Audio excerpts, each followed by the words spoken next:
دوستو کچھ لوگ مسلمانوں کی گھر واپسی کی بات کر رہے تھے۔ اسی کے جواب میں جب مولانا ارشد مدنی نے اس کا جو بے باک انداز میں جواب دیا ہے تو کچھ میڈیا ہے جن کے تل ملا اٹھی ہے۔ وہ کون لوگ ہیں وہ آپ جانتے ہیں۔ ایسا کیا کہہ دیا ہے مولانا نے، آپ ذرا سن کر جائیں، سنیں۔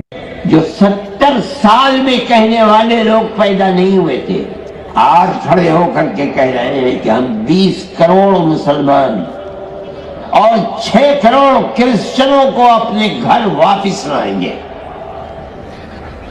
یعنی 20 کروڑ مسلمانوں کو ہندو بنائیں گے، 6 کروڑ کرسچنوں کو ہندو بنائیں گے۔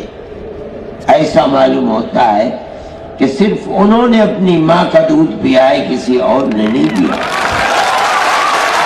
جمعیت علماء ہند ملک تو برباد ہو جائے گا۔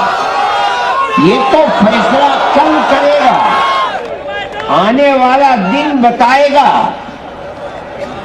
کہ کون کیا رہا اور کیا بنا۔ لیکن آنے والے دن آنے تک گلی کوچوں میں جو خون بہے گا وہ کس کا بہے گا؟ اکثریت کا بھی بہے گا، اقلیت کا بھی بہے گا۔ جمعیت علماء ہند اس کو برداشت نہیں کرتی۔